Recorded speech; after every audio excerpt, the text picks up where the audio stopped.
Olá a todos, eu sou a professora Clarissa e hoje nós vamos falar sobre HIV, o manejo e as condutas clínicas. E por que saber manejar uma paciente HIV? Por que esse assunto é tão importante? Em primeiro lugar, a gente percebe nesse mapa que compara dados de 2009 com 2019. E ele nos mostra a tendência da detecção dos casos de AIDS nos estados do Brasil. Percebam que, principalmente no Nordeste e no Norte, nessas duas regiões, há uma tendência à elevação do número de diagnósticos de detecção dos casos de HIV. Então, é uma doença que ainda está em expansão nessas regiões. Percebam ainda que, apesar da tendência a estacionar o número de detecções de casos de HIV, ainda se permanece muito alto esse número, né? Ainda temos diagnóstico de casos de AIDS bastante elevado, e isso se deve principalmente ao diagnóstico tardio. Então, você perde aquele momento da fase assintomática, onde o paciente não tem uma patologia, apresenta-se saudável apesar da infecção, e por atraso nesse diagnóstico e consequente atraso no tratamento, acaba desenvolvendo a AIDS e só diagnostica tardiamente. Os números de diagnóstico em gestantes e menores de 5 anos ainda permanece preocupante, apesar de não ser tão alto quando comparado aos casos de detecção da AIDS. Ainda assim, são números bem alarmantes. E o número de óbitos permanece elevado. Outro ponto importante é em relação à conscientização sobre a doença e sobre lutar contra o preconceito. Esse mapa da UNAIDS ele é atualizado de 2015 e ele mostra que houve algumas mudanças, mas não muitas, de vários países do mundo que ainda têm restrições à entrada e circulação de pacientes com HIV. Percebemos que na Rússia, por exemplo, na Etiópia, no Egito, todo o Oriente Médio, aqui na Nova Zelândia, né, e em outros países menores, há restrições realmente para a entrada de pacientes com HIV, inclusive com risco de serem deportados caso sejam diagnosticados com HIV nesses países. Então, o número de países reduziu, né? Eram 59 em 2008 e em 2015 eram apenas 36, mas ainda se mostra como o preconceito contra essa população ainda é muito expressivo. Diante do crescente da pandemia do HIV, desde 2015 nós temos a meta do 90-90-90, que deveria ser feita até 2020, que é o ano passado. O objetivo dessa meta era justamente conseguir diagnosticar 90% das pessoas vivendo com HIV, para que pelo menos 90% iniciassem o tratamento, e dessas que iniciassem o tratamento, 90% fossem indetectáveis. E isso, com esses números, a gente conseguiria barrar a progressão da doença, pois o número de casos novos seria bastante reduzido. E esse tratamento é tão importante porque o tratamento principalmente previne as doenças relacionadas ao HIV, ele também evita as mortes relacionadas à AIDS, previne novas infecções por HIV, quando as pessoas que têm o vírus não detectável, elas não transmitem, sem contar a economia do dinheiro. Então, as políticas públicas voltadas para pessoas que têm HIV na sua fase assintomática são bem menos custosas do que para tratar os pacientes que têm as doenças graves relacionadas à AIDS. E falando do tratamento, o tratamento tem várias funções naquele indivíduo que é diagnosticado com HIV ou quer buscar a prevenção do HIV.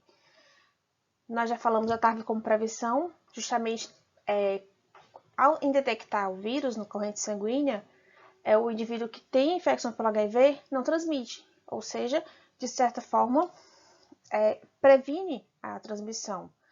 Bem como naqueles indivíduos que não têm HIV mas que tem uma situação de risco, seja uma exposição não premeditada, como por exemplo um acidente, a gente tem a profilaxia pós-exposição, que é a PEP, e temos também a profilaxia pré-exposição, que é justamente aquele grupo que tem comportamentos que são mais suscetíveis a se infectar com HIV, então eles previamente usam a medicação e se protegem de forma mais positiva.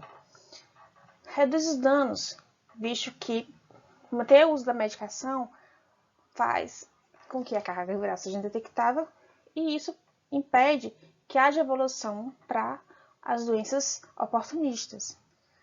É importante lembrar que o conhecimento sobre esse medicamento, entender a função dessa medicação, permite o conhecimento de forma a gente ter mais empatia e consideração pelas pessoas que vivem com HIV. Além de eliminar a transmissão vertical do HIV nas gestantes. Afinal, as mulheres que vivem com HIV, elas têm o direito a ter seus filhos. Isso é um direito humano, na verdade, não é mesmo? E a TAV, usada adequadamente, permite que essas mães exerçam esse direito de terem filhos quando quiserem. Permite que essas mulheres tenham filho quando assim desejarem. E permite também que esses bebês nasçam sem o HIV. Então é muito importante conhecer essa medicação. Como se dá a infecção pelo HIV? A maioria das pessoas tem o entendimento de como ocorre essa infecção. De maneira geral, vai ser pelo contato do vírus em mucosas, principalmente mucosa genital, mucosa retal, orofaringe, e em situações de acidentes profissionais, pode ocorrer através de perfuração da pele com objetos perfurocortantes, ou mesmo usuário de drogas, e atingindo outras mucosas, como mucosa do olho, apesar isso é muito mais raro, né?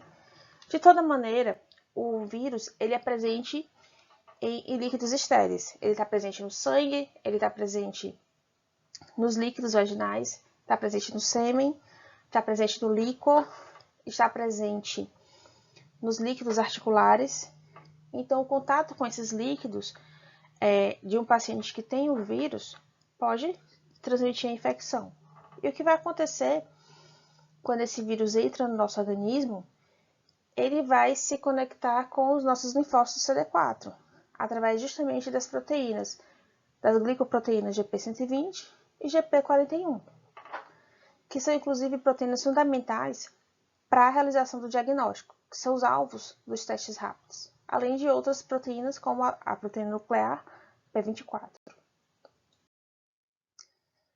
E como é a história natural da doença? O que acontece com o HIV no nosso organismo quando a gente não trata? Inicialmente, esse vírus irá provocar uma infecção primária, ou seja, ele vai levar a uma resposta inflamatória intensa e, num primeiro momento, o CD4, que está listado em azul, identificado como azul, a contagem de CD4, ela vai cair e vai haver uma explosão viral muito importante. Esse período da infecção primária, que vai durar cerca de 8 semanas, é conhecido como a síndrome retroviral aguda. Em muitas pessoas, ela pode ser completamente assintomática. Em outras pessoas, ela vai se manifestar como um quadro gripal, como uma gripe prolongada que demorou a se resolver.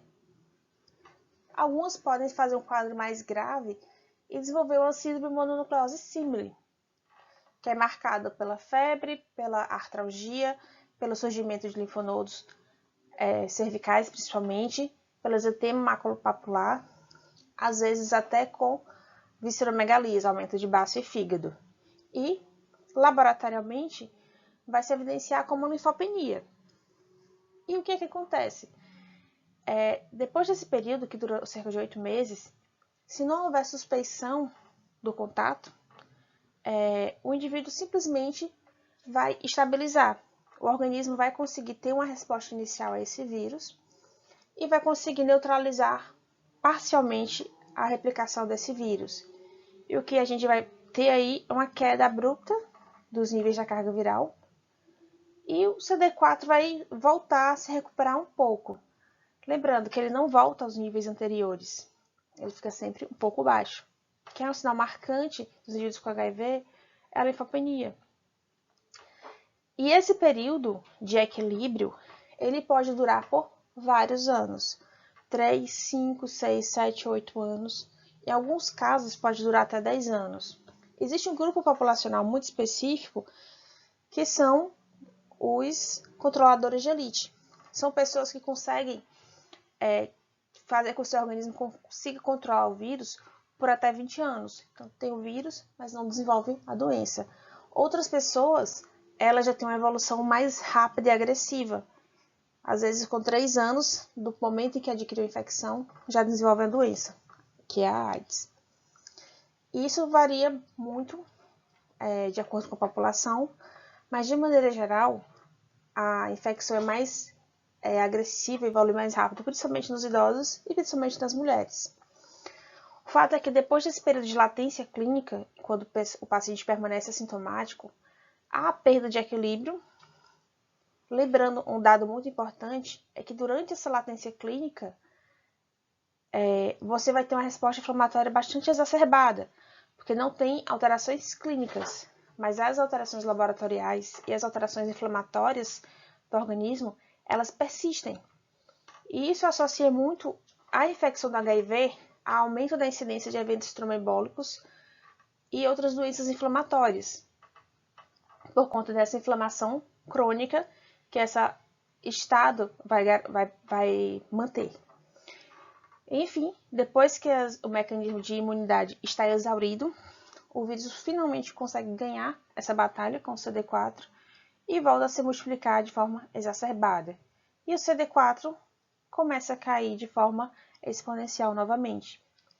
E no momento em que o CD4 atinge valores menores que 200, vão surgir as doenças oportunistas. Antes disso, quando o CD4 chega em pontos abaixo de 350, começa a surgir sintomas constitucionais, que são mais inespecíficos. Fadiga, perda de peso não explicada, que são os principais. Às vezes, surgimento de linfonodomegalia, que não se descobre o diagnóstico dessas linfonodomegalias, a menos que se ofereça testagem para HIV. Muitas vezes são linfonodos classificados como os linfonodos reacionários. Você investiga quase tudo e não encontra, porque só vai encontrar se pesquisar o HIV. Depois dessa fase, sintomas constitucionais, geralmente quando o CD4 está abaixo de 200, é que começam as doenças oportunistas, principalmente tuberculose, pneumocistose, neurotoxoplasmose, monilíase, que são as mais comuns. E do estado de doenças oportunistas, fatalmente irá morrer. Depois que se entra nessa fase de AIDS, propriamente dita, que é a fase em que de imunossupressão avançada, a sobrevida desses pacientes, se nada for feito, é de, no máximo, 1 a 2 anos. Obviamente, com o tratamento, isso tudo é reversível. Então, o vírus volta a cair, o CD4 volta a aumentar, e o indivíduo consegue ter uma recuperação clínica de maneira que ele consiga voltar a ter sua vida habitual. Por isso é tão importante reconhecer, saber quando oferecer, saber reconhecer uma síndrome retroviral aguda quando suspeitar dela, saber oferecer o exame de HIV para esses pacientes que estão nessa fase de latência clínica, porque esse é o momento ideal de você intervir com medicação, de forma a evitar que chegue nesse momento. Mesmo assim, ao chegar nesse momento de você ter doenças oportunistas, sintomas constitucionais, ainda assim, se for descoberto, é possível tratamento e recuperação clínica desse paciente. No entanto, eventualmente pode haver sequelas, a depender da doença oportunista que o paciente manifeste, principalmente os quadros neurológicos. Por isso é tão importante tentar diagnosticar nesse período de latência clínica. E o que vem a ser a síndrome retroviral aguda? Depois de um evento pontual, ou uma relação sexual desprotegida, ou que é a principal maneira de adquirir a infecção, geralmente depois de 2 a 4 semanas, pode surgir um quadro de febre prolongado, que vai durar mais de 3 dias, sem outra causa aparente. Pode vir com a síndrome gripal, com resfriado, com cefaleia, com espirro, dor de garganta. Eventualmente pode vir com linfonodomegalia, linfopenia, exantema maculopapular, que já vai caracterizar a mononucleose. Mais raramente pode abrir o caso com uma síndrome neurológica, como por exemplo o Guillain-Barré. Então o indivíduo tem infecção aguda pelo vírus e faz uma Guillain-Barré, por exemplo. Já é bem mais raro, mas é possível de acontecer. Por isso, algumas síndromes neurológicas, é fundamental que seja oferecido ao paciente o exame de HIV. E, nesse momento, o que tem de alterado nos exames laboratoriais é basicamente o hemograma que vai ser encontrado linfopenia. Às vezes, as transaminases podem estar um pouco tocadas, mas o laboratório do paciente vai ser pobre. Então, o que vai fazer com que você consiga diagnosticar um caso de síndrome retroviral aguda é a suspeição clínica. Nada de exame laboratorial vai lhe dizer que esse paciente pode ter HIV. O único exame laboratorial é o próprio exame de HIV. Então, para que você tenha essa suspeição, você precisa fazer uma anamnese adequada. Porque não haverá alteração de exame de imagem, não haverá alteração de exames de sangue, apenas o entendimento do processo que levou o indivíduo a esse adoecimento, e isso só se consegue com a boa anamnese. Uma coisa importante de se lembrar é que para que a gente realize o exame de HIV, é preciso que ele seja oferecido, que seja explicado ao paciente e que o paciente autorize. Então, diante de um paciente jovem que tenha tido um encontro sexual desprotegido nas últimas semanas, que seja explicada a importância da realização desse exame, para que ele compreenda a necessidade de realizar e que aceite e seja feito, se for o caso, o diagnóstico precoce. Eu falei jovem, mas isso vale para qualquer população, na verdade, né? Então, basicamente, o que a gente precisa saber, independente da faixa etária ou da sexualidade, se houve realmente relação sexual desprotegida, ou se o indivíduo de repente é usuário de drogas, se ele fez uso de seringas compartilhadas, ou se teve um relacionamento fora do casamento. Por isso que é importante nessas entrevistas que o paciente esteja sozinho, né? Porque um filho ou uma filha acompanhada do pai ou da mãe, ou uma pessoa acompanhada do cônjuge, vai ser um pouco mais difícil fazer essa investigação. Privacidade é importante. E depois de passar dessa fase retroviral aguda, o indivíduo vai se recuperar plenamente e vai continuar vivendo a sua vida.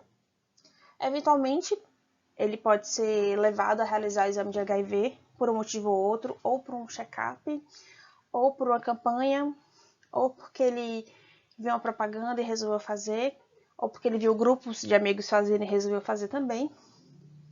E ele vai estar completamente assintomático nesse momento, na fase de latência. E o que é importante a gente fazer nessa fase de latência, visto que ele não vai ter alterações físicas, não vai ter sintomas? É preciso, principalmente, a avaliação geral do organismo, para que a gente possa iniciar precocemente a terapia antirretroviral.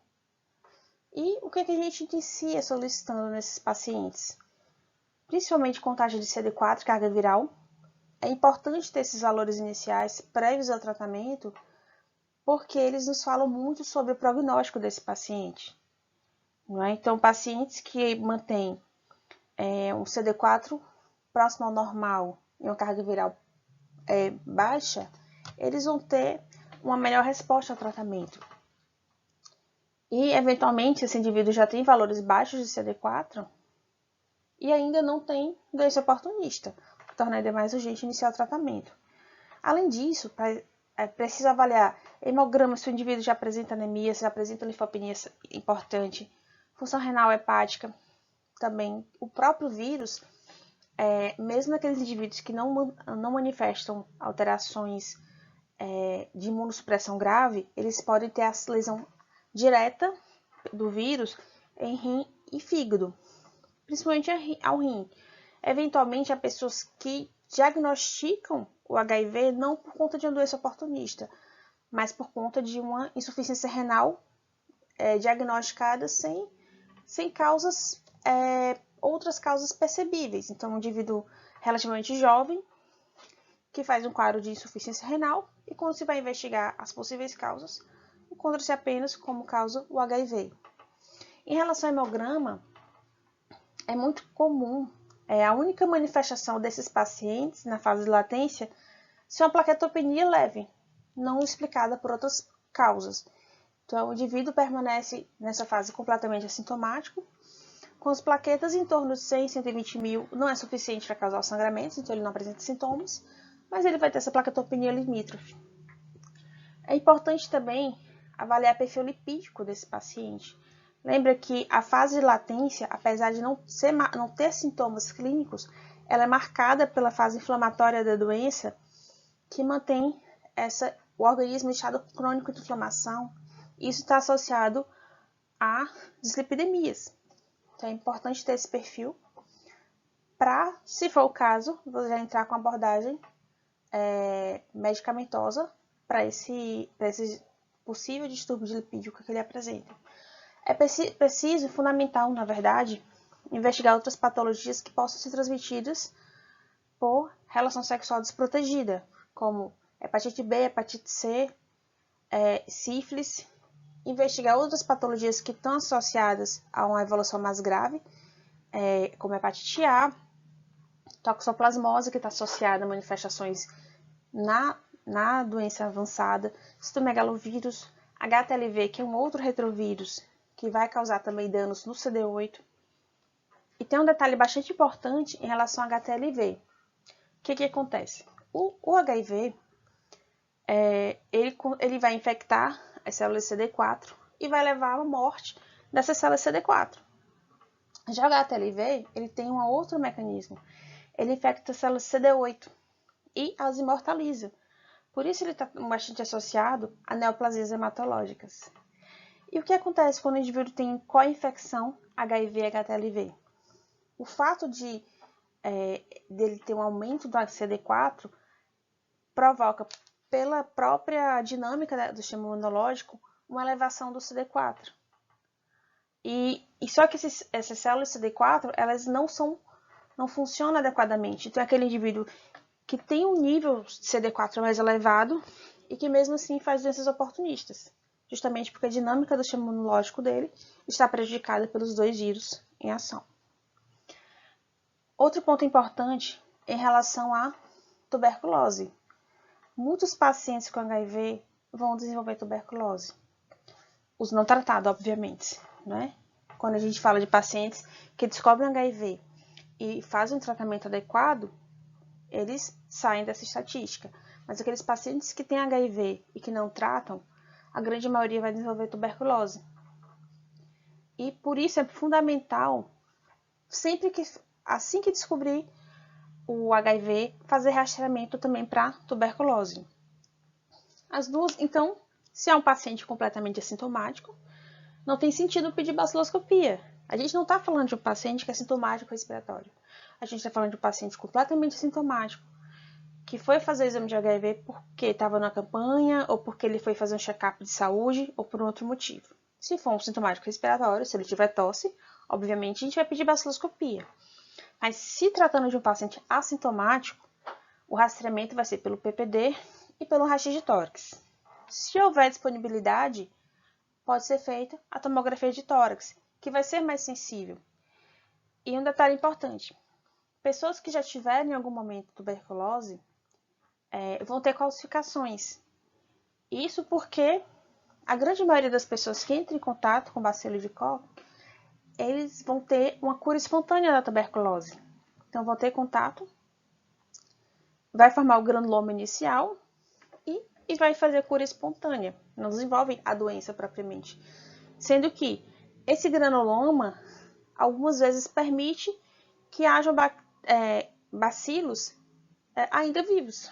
Ou seja, no contexto do HIV, se ele evoluir para a fase de imunossupressão, essa TB pode ser reativada. Ou seja, se nesses exames for identificado ou um PPD elevado ou alterações de raio-x de tórax ou tomografia, indica-se a profilaxia primária para a tuberculose ou o tratamento da tuberculose latente, que é a nomenclatura atualizada. Então, a gente considera como tuberculose latente e fará o tratamento que antigamente era chamado de profilaxia, agora tratamento da TB latente. E as gestantes? Em que momento nós devemos fazer exame nessas gestantes?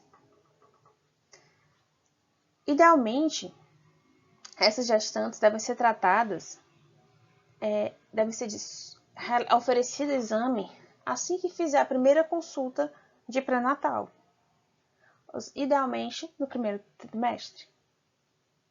Por quê? Se houver um diagnóstico dessa gestante no primeiro trimestre e já começar o tratamento precocemente, ela com certeza vai conseguir chegar indetectável no momento do parto e não vai transmitir para o bebê. Então, aquelas gestantes que conseguem diagnosticar o HIV em tempo oportuno e realizar o tratamento, elas não transmitem HIV para o bebê. Isso é muito importante. E a gente vai fazer esse exame de HIV na gestante em 3 momentos, basicamente. No pré-natal, que a gente vai realizar na primeira consulta, que é idealmente no primeiro trimestre, e no início do terceiro trimestre. E, independente do número de consultas de pré-natal, a gente vai realizar esse exame de HIV na hora do parto. É sempre muito importante oferecer o exame de HIV para o cônjuge, porque os casais, mesmo durante a gestação, costumam manter relações sexuais. E, eventualmente, durante a gestação, esse homem pode ter relações extraconjugais, ou seja, uma mulher que não tinha HIV no primeiro trimestre porque o exame foi negativo, o esposo teve relações extraconjugais, adquiriu HIV numa relação extraconjugal e durante a gravidez teve relações com a esposa e transmitiu para ela. Ou seja, acontece de a gestante ser negativa no primeiro trimestre e quando repete dá negativo e na hora do parto dá positivo. Então, justamente por essa questão. Então, é fundamental que esse exame seja oferecido também ao parceiro. E, obviamente, em qualquer situação que a mulher, gestante ou não, seja exposta a um risco ou sofra violência sexual, esse exame deve ser realizado e repetido com 30 dias após o evento. E se por acaso esse indivíduo não teve a oportunidade de realizar seu exame na fase latente, na sua fase assintomática. Então, se ele já chega ao serviço de saúde apresentando sintomas de doenças que ele não consegue tratar e você no rastreamento realiza o exame e descobre que é sim HIV e ele já tem sintomas da síndrome da imunodeficiência adquirida. O que fazer nesses casos? Eu trago para vocês aqui um trecho do primeiro artigo que identificou casos de uma síndrome da imunodeficiência desconhecida até então, que foi da década de 80, precisamente em 81. Então, o que é que esse artigo dizia sobre esses casos? Recentemente, tratamos vários homossexuais jovens previamente sadios com múltiplos episódios de pneumonia por pneumocystis carinii, candidíase extensa de mucosas e infecções virais graves. As manifestações clínicas e os estudos da imunidade celular indicaram um grave defeito da função das células T. Essa síndrome representa uma deficiência imunológica potencialmente transmissível. Perceba que ele descreve principalmente pneumonias, candidíase e infecções virais graves. O perfil dos pacientes que não são diagnosticados em tempo oportuno e desenvolvem a AIDS ainda é dessa forma, ainda permanece assim. Então, são sintomas e sinais que vão nos chamar a atenção para uma possível possibilidade de AIDS. Existe uma série de doenças que podem nos indicar que o indivíduo pode realmente ter o HIV já com a síndrome da imunodeficiência adquirida humana. E que infecções são essas?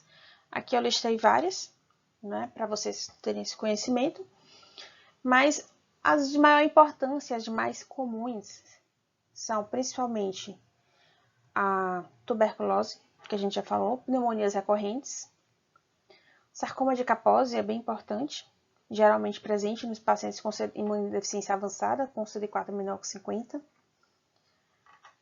A própria neurotoxoplasmose, que costuma surgir naqueles pacientes que têm um CD4 abaixo de 100. A pneumocistose, que vai aparecer naqueles pacientes que têm CD4 abaixo de 200. As candidíase esofágica, gastrointestinal, que vão surgir com CD4 também abaixo de 100. Para as mulheres, câncer cervical invasivo também é bastante comum, porque existe uma relação de sinergismo entre o HIV e o HPV, que aumenta essa tendência carcinogênica do HPV. Além de outras encefalopatias, infecções herpéticas de repetição, ou mesmo quadros neurológicos pelo herpes. Isso, diante do diagnóstico de HIV, já indica uma doença avançada. O fato de ser uma doença avançada não quer dizer que ela não tenha tratamento ou mesmo que não tenha resposta ao tratamento. Em qualquer momento que se for diagnosticado HIV, é possível tratamento com resposta satisfatória ao tratamento e recuperação desse indivíduo a uma saúde, não diria plena, porque algumas vezes pode ficar com sequela, principalmente no caso das doenças neurológicas, como neurotoxoplasmose ou encefalites. Mas naqueles pacientes que não fazem quadros neurológicos, é possível sim uma recuperação plena e um retorno à sua vida normal, diferente de quando ele desenvolveu AIDS. Ou seja, o fato de ser avançado não quer dizer sem tratamento, quer dizer apenas que o indivíduo vai precisar de mais tempo para se recuperar, mas ele se recupera. E quais são essas principais síndromes clínicas do HIV? A mais comum é a síndrome consumptiva. Também temos as síndromes respiratórias, gastrointestinais, neurológicas e dermatológicas. A síndrome consumptiva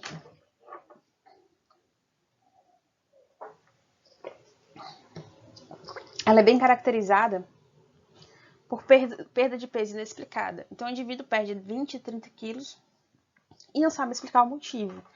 Geralmente, esse quadro de síndrome consumptiva é acompanhada por prurido no corpo, queda de cabelo, manchas na pele decorrentes muito desse prurido. Então, o indivíduo coça e vai causar lacerações que vão formar cicatrizes. Esse tipo de lesão é conhecida como prurigo, né? E, então, perdas de peso não explicadas é sempre interessante no contexto da investigação. Obviamente, pode ser outras causas, como, por exemplo, o diabetes. Mas, enfim, é fundamental que no contexto de um quadro clínico de perda de peso não explicado, que o exame de HIV seja oferecido, além de toda a outra, o restante da investigação. Porque o HIV sim, pode ser sim uma causa dessa síndrome consumptiva e é basicamente a causa mais fácil de diagnosticar, né? Apenas um teste é suficiente para você encontrar o diagnóstico. As síndromes respiratórias, elas são principalmente 3, as mais comuns. Obviamente, podem ser várias outras, mas quando a gente vai investigar, a gente vai começar pelas mais comuns, para depois ir para as outras causas de síndromes respiratórias no paciente imunodeficiente. Então, quais são as 3 principais patologias respiratórias que o indivíduo apresenta? Principalmente a pneumocistose, pneumonia bacteriana comunitária e a tuberculose. A pneumocistose, ela é causada pelo Pneumocystis carinii. Ela vai se confundir com a tuberculose. Ela tem um curso insidioso, ela é acompanhada de febre, fadiga, tosse seca, dispneia dos esforços que é progressiva. Então, é um indivíduo que ele progressivamente vai aumentando a sensação de esforço respiratório aos exercícios, de leve a moderada a intensa. Essa doença é marcada pela hipóxia. Então, é muito comum esses pacientes se mostrarem com um grau de ansiedade importante. E essa ansiedade é principalmente causada pela hipóxia.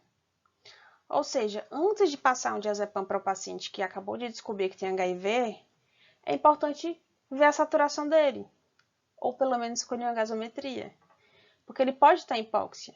Ele não necessariamente ele vai estar ansioso pelo diagnóstico. Obviamente, ele possivelmente vai estar um pouco ansioso pelo diagnóstico. Mas a gente tem que lembrar que o quadro de hipóxia, causado por uma das principais síndromes respiratórias no paciente com deficiência grave, leva à ansiedade. Ou seja, não prescreva o benzodiazepínico se você não sabe a saturação do paciente, se você não escutou o paciente, se você não fez um raio-x desse paciente. Porque outro fato marcante da pneumocistose é a ausculta pulmonar pobre. Então, você ausculta aquele pulmão, o murmúrio é globalmente diminuído. Dá a sensação até que o esteto não funciona normalmente. Até que o esteto não está funcionando. Porque realmente a ausculta é muito pobre. Você não vai ouvir sibilos, crépitos, nada. Na maioria das vezes. Obviamente, você pode ter alguma ausculta mais rica, principalmente se o paciente tem pneumonia bacteriana comunitária associada à pneumocistose. Ou seja, o fato do paciente estar ansioso com a ausculta pobre não quer dizer apenas que seja só ansiedade pelo diagnóstico. É importante ter em mente, principalmente se for um paciente que tem outros sinais de imunodeficiência. Por exemplo, aquele paciente que tem monilíase oral ou que ele tem a síndrome consumptiva. Então, é importante ser visto se esse paciente não tem outras alterações, certo?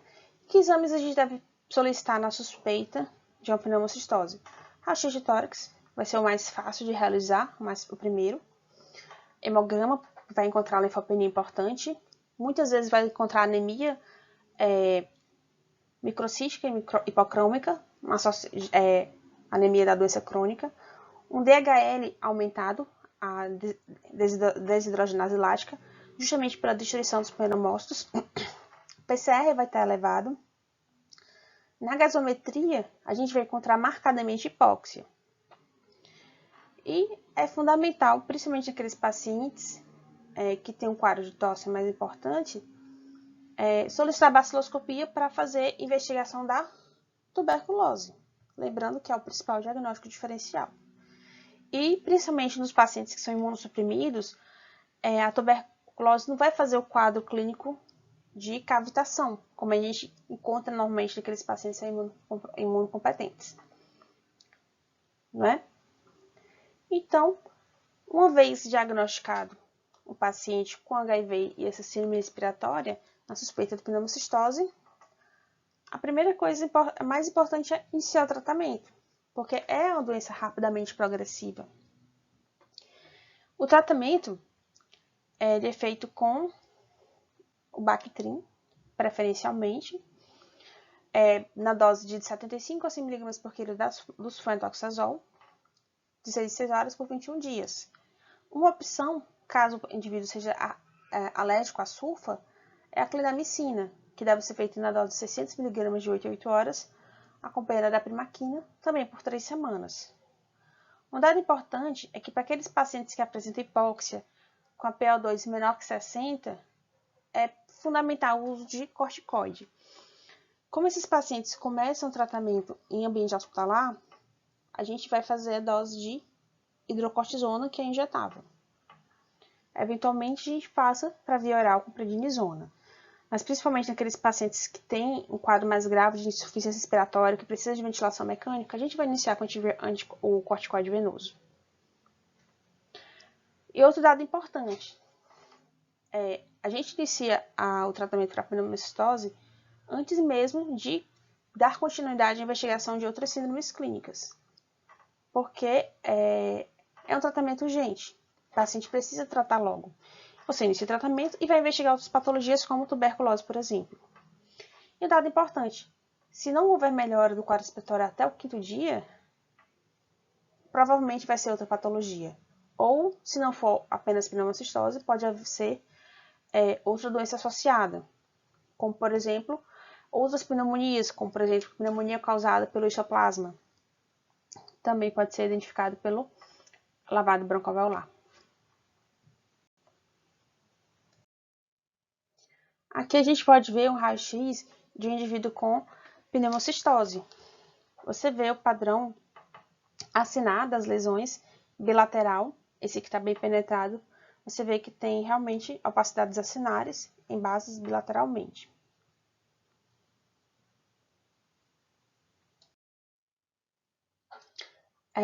Além das síndromes respiratórias, também vamos apresentar as síndromes do aparelho digestivo.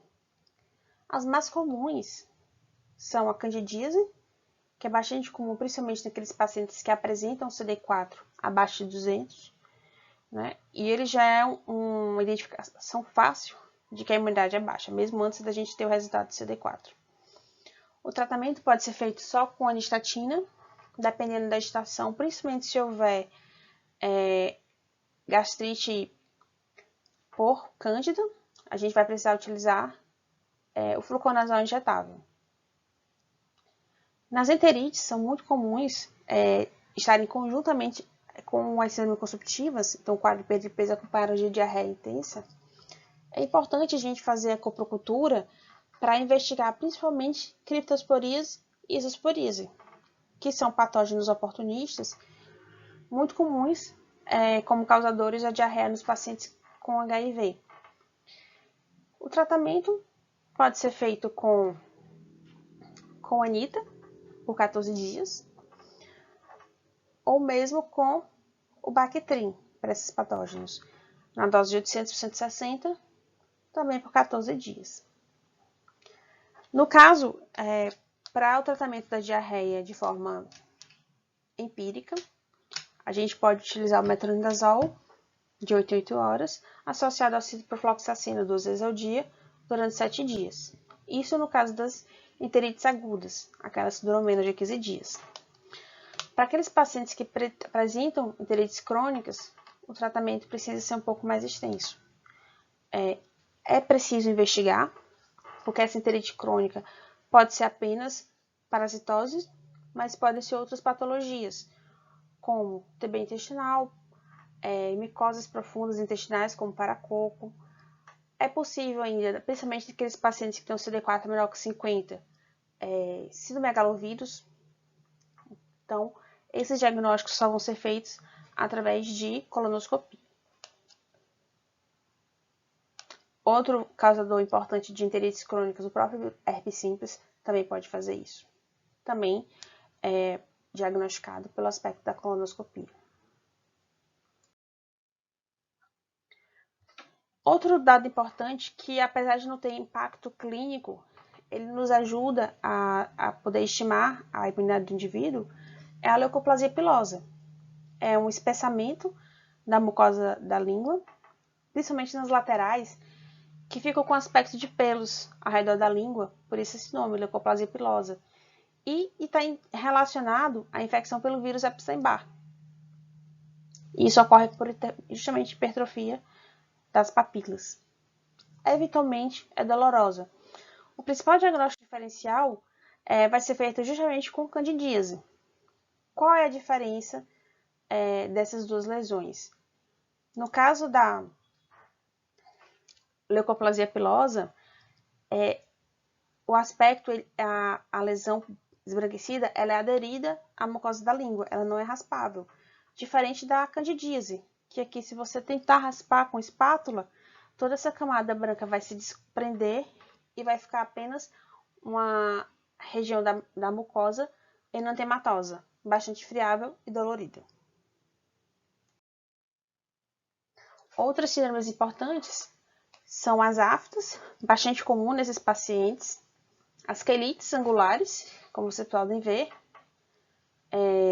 lesões por herpes simples de repetição, também podem acontecer, e a gente já tinha falado antes, mas reforçando, as diarreias também são muito comuns, principalmente causadas por criptosporidias, zóspora e ecosporidias, que são patógenos oportunistas.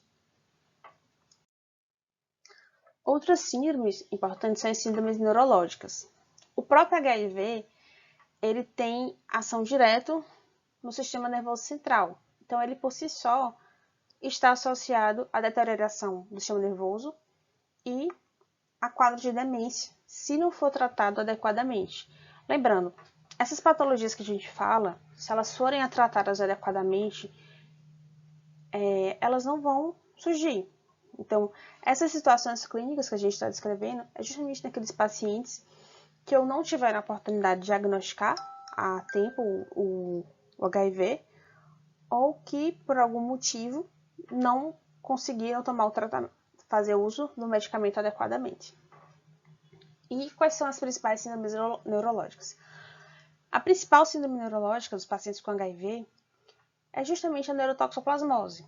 E ela vai surgir principalmente naqueles pacientes que têm um CD4 abaixo de 100.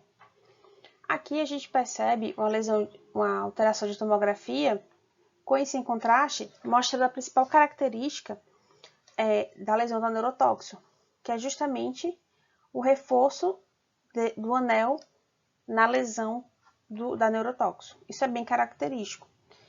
O tratamento é feito com sulfadiazina, 2 gramas de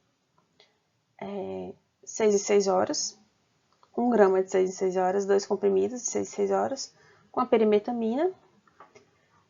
E uma opção, caso o indivíduo tenha alergia a sulfas, a clindamicina com a perimetamina, ou ainda sulfamethoxazol com trimetoprim, que é uma outra opção. Um dado muito importante é que aqueles pacientes que usam a perimetamina, eles obrigatoriamente precisam fazer uso do ácido folínico, porque a perimetamina vai fazer inibição do metabolismo do ácido fólico. E para que o indivíduo não desenvolva anemia associada à perimetamina, visto que ele vai utilizar por muito tempo essa medicação, é imprescindível o uso do ácido folínico. Não é o fólico, é o folínico, que é o leucovorin. Porque o ácido fólico ele vai perder função, vai ser justamente inativado pela perimetamina.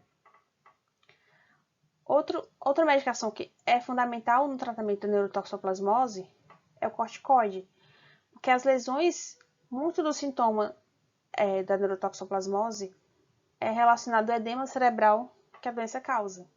Então, a dexametasona precisa ser utilizada precocemente. A dose é 0,15 mg por quilo a cada 6 horas. Vai ser mantida nessa dose por 2 semanas.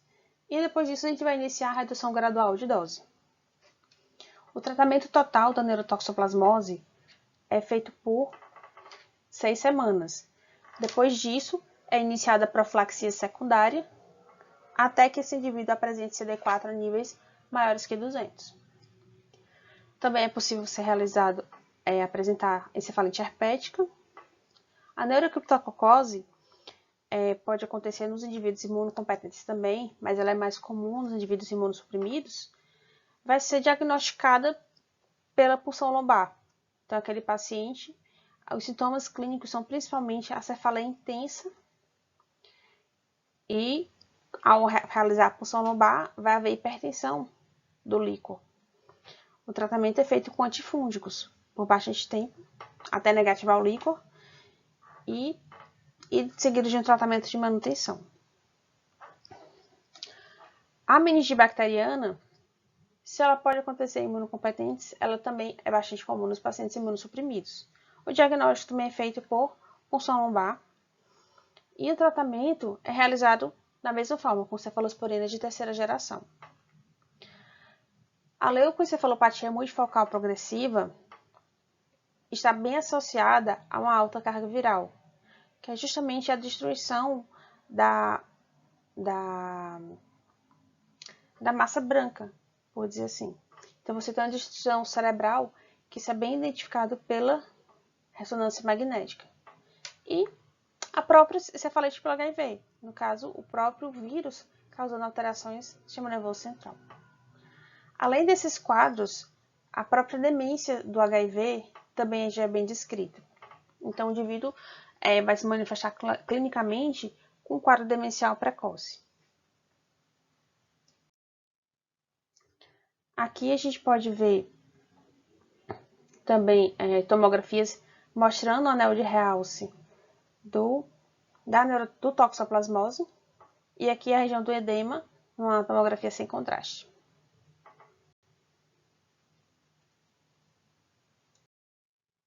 Aqui numa visão maior, o realce circular da lesão do toxoplasma. Percebam que aqui inclusive tem efeito de massa, ou seja, tem contraindicação à punção lobar porque tem efeito de massa localizado. As síndromes dermatológicas são várias também, bastante comuns no HIV. A dermatite seborreica é bastante marcante, incomoda bastante os pacientes e também está associada à imunidade bastante prejudicada. A dermatite eosinofílica, que é o prurido do HIV, então o paciente tem bastante escoriações por conta da coceira. O molusco contagioso, também causado pelo HPV. As onicomicoses são muito comuns por conta da imunodeficiência, além das lesões de herpes de repetição, o próprio herpes zoster com manifestação da imunossupressão. Lembrando, pacientes que fazem quadro de herpes zoster, é obrigatório a gente oferecer exame de HIV para esse paciente, independente da faixa etária. E o próprio HPV, que vai se manifestar com lesões mais extensas e exuberantes. Aqui a gente percebe dermatite seborreica, um paciente relativamente jovem, bastante extensa as lesões. As onicomicoses, herpes simples, lesão peniana, o herpes zoster, que é causado pelo varicela zoster, aqui em região torácica e em região de face. O próprio molusco contagioso, que é causado pelo papilomavírus, que precisa da remoção mecânica realmente. E depois de falar um pouco sobre a síndrome, vamos falar um pouco sobre o tratamento. Né? Descobri que tem HIV, meu paciente tem HIV, o que é que eu faço agora? Né? Agora, a gente precisa iniciar o tratamento contra HIV, contra o vírus realmente. Se o paciente for sintomático, a gente tem que tratar as síndromes clínicas que ele apresentar e já buscar o tratamento específico contra o vírus. Né? Então, o tratamento que a gente conhece com múltiplas drogas é desde 1996, né? Nessa lei que, no Brasil que garantiu a distribuição gratuita do tratamento para os pacientes com HIV e aos que tinham AIDS. Mas o medicamento existia já há algum tempo antes disso. Então, o tratamento ele iniciou realmente na década de 80 ainda, em 87. Iniciou-se com a zidovudina. Era um quimioterápico em teste. E descobriu-se que havia diminuição de mortalidade naqueles pacientes que faziam uso dessa medicação. E por ser uma medicação muito tóxica, ela só era utilizada justamente naqueles pacientes que tinham CD4 baixo. Porque naqueles pacientes que eram assintomáticos, a toxicidade da medicação não justificava o seu uso. Continuaram os estudos e em 1990 foi desenvolvido um outro análogo de nucleosídeo. Surgiram outros análogos, como a didanosina e como a estavudina.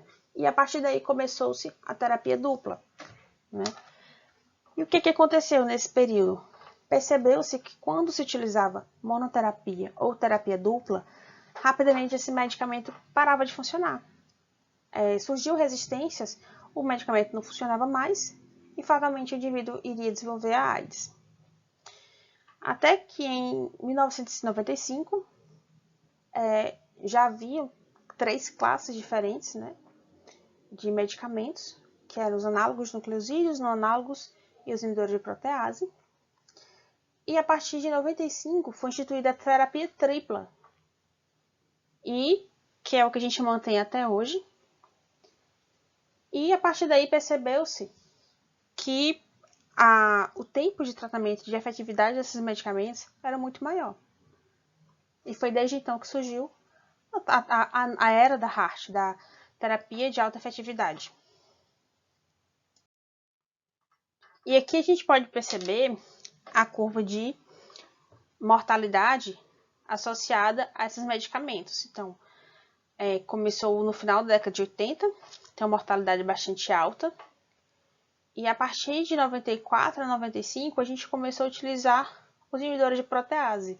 Então, a queda da mortalidade foi inversamente proporcional ao uso dos inibidores de protease, a nova classe que surgiu e permitiu a terapia tripla. Então, a eficácia do esquema triplo foi muito marcante. E aí começou-se a era da HART, que é justamente chamado coquetel, por serem muitos medicamentos. Com o tempo, esses medicamentos foram melhorando, os comprimidos foram fundindo-se usando várias drogas associadas, mas antes eram todas separadas, eram muitos comprimidos. Dependendo do esquema terapêutico que o indivíduo fazia, podia ser até 20 comprimidos. E isso ainda tinha os tratamentos para outras doenças associadas, aí tinha as profilaxias, então o tratamento era bastante difícil realmente.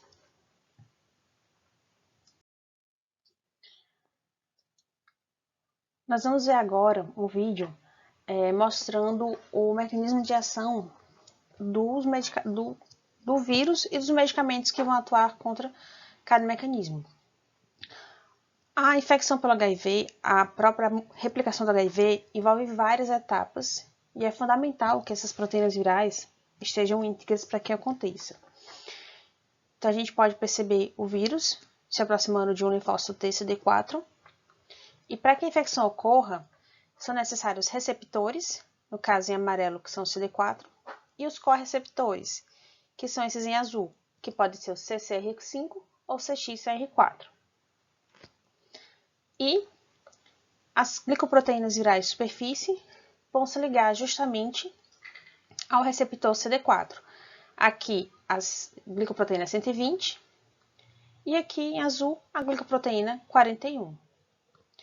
Então, o vírus se aproxima e há a conexão da GP120 com o CD4, os correceptores vão fixar essa ligação e a partir daí irá haver uma mudança conformacional da GP41, que vai permitir a ligação da membrana viral à membrana celular. Dessa forma, há um encurtamento da GP41 até que haja a fusão nessas membranas e dessa forma todo o material genético viral vai entrar no citoplasma celular do linfócito. Aqui o núcleo viral e a gente vai ter aqui o RNA, a integrase, a protease e a transcriptase reversa, que vai apresentar 2 polos. Aqui o polo responsável pela replicação do RNA e aqui pela formação do DNA. Nesse momento, ocorre a duplicidade da fita de RNA. Aqui a membrana, a fita de RNA isolada, voltou para outro polo para que seja justamente feita a transcrição reversa em DNA de dupla hélice. A partir desse momento, a integrase vai atuar e vai levar esse fragmento de DNA transcrito reversamente até o interior da célula, do núcleo da célula, e vai ligar o genoma viral ao genoma humano.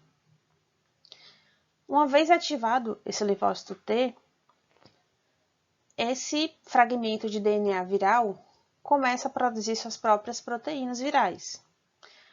E esses complexos proteicos, eles não são funcionantes. É necessário que esse complexo saia do núcleo celular e encontre a protease, que vai efetivamente transformar esses fragmentos em proteínas funcionantes.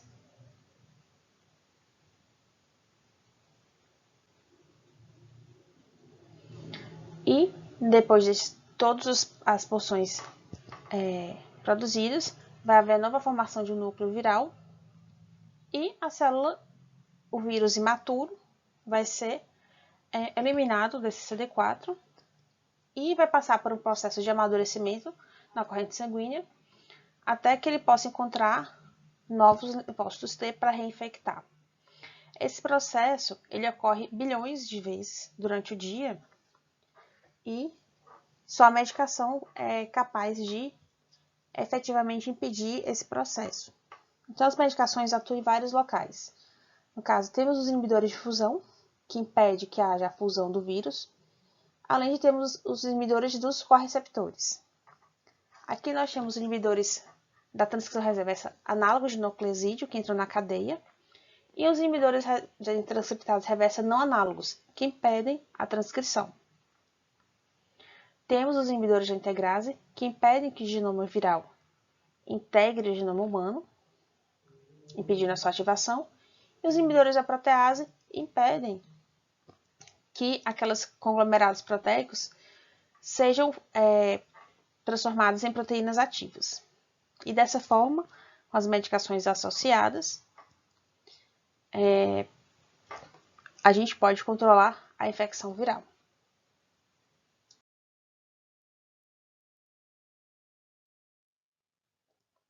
E aqui eu especifiquei as classes desses medicamentos, que são os análogos de nucleosídeo, os não análogos de nucleosídeo, os inibidores de integrase e os inibidores de protease. Essas são as 4 principais classes que compõem os esquemas iniciais de tratamento dos pacientes com HIV. Os análogos de nucleosídeos são 3 medicamentos principais, que são a lamivudina, o tenofovir e o AZT, e o abacavir, são 4 na verdade. Lamivudina, tenofovir, abacavir e o AZT, que é a acidovudina. Os não análogos de nucleosídeo é principalmente a etravirina, que vai ser utilizado vai ser o efavirenz, utilizado no início do tratamento. A etravirina é o outro não análogo de nucleosídeo, mas é utilizado principalmente para resgate nas falhas terapêuticas. Como inibidores de integrase, a gente vai ter o dolutegravir e o raltegravir. E como inibidores da protease, nós teremos o atazanavir, o darunavir e o ritonavir. Lembrando que eu falo do tratamento para adultos, para adolescentes e para pessoas acima de 13 anos. O esquema inicial ele é composto por 2 análogos de nucleosídeo mais uma segunda classe, que primariamente vai ser um inibidor da integrase, que será o dolutegravir em sua maioria. Naqueles pacientes que não podem utilizar o dolutegravir, podemos utilizar ou efavirenz, que está sendo deixado de uso, principalmente por conta dos seus efeitos neuropsiquiátricos, ou a gente pode utilizar o inibidor da protease. Aqueles pacientes que têm tuberculose, eles não podem utilizar dolutegravir.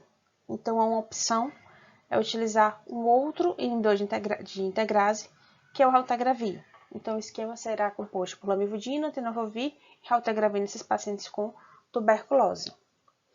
É sempre importante lembrar que essas medicações têm alguns efeitos colaterais. O tenofovir está associado a alteração de disfunção renal. Então, deve ser evitado naqueles pacientes que já tenham disfunção renal prévia ou naqueles que tenham doenças ou condições clínicas que facilitem o desenvolvimento de disfunção renal, como, por exemplo, diabetes não controlada ou hipertensão não controlada, por exemplo. Então, a opção seria a lamivudina com o AZT, por exemplo. Lembrando, o AZT, ele pode causar anemia. Então, se houver contraindicação para aqueles pacientes que têm hemoglobina abaixo de 10, a opção seria o abacavir.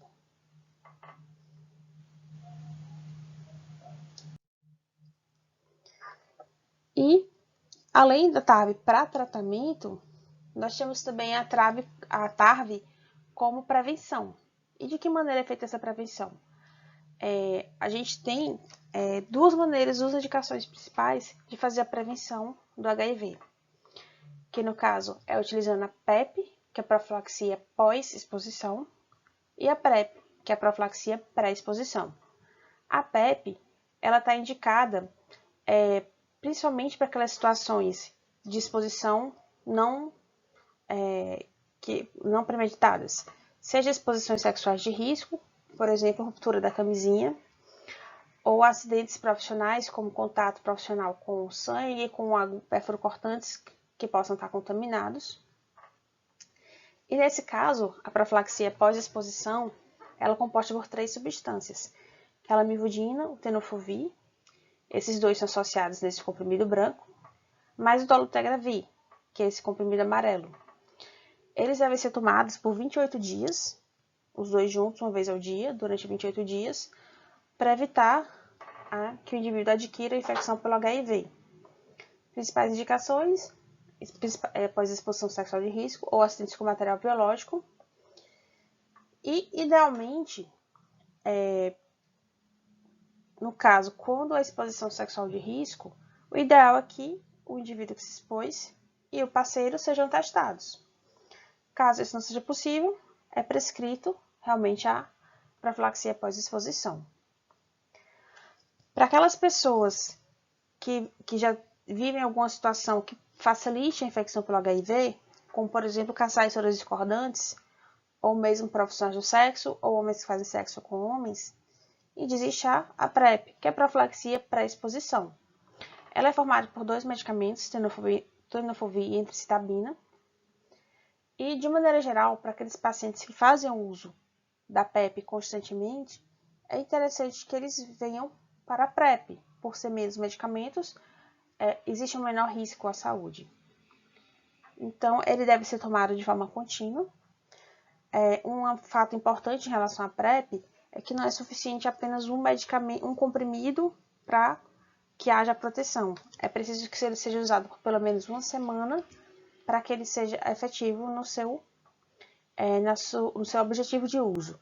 Outro fato importante é que o fato de usar PrEP não diminui a necessidade de usar preservativos, porque afinal a PrEP e a PEP também, elas previnem a transmissão de HIV.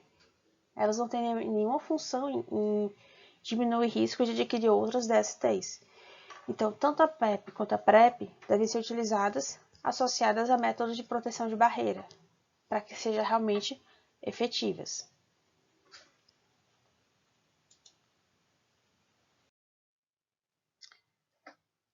E é sempre importante a gente lembrar da conscientização sobre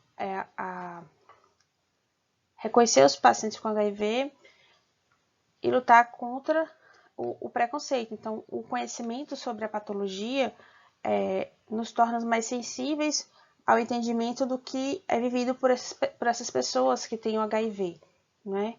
Então, é importante lutar contra o preconceito realmente e compreender que essas pessoas também precisam ter acesso aos meios de saúde e que com um tratamento adequado, um diagnóstico precoce e um tratamento adequado, as pessoas podem ter a sua vida e seu direito à convivência social garantidos e assegurados.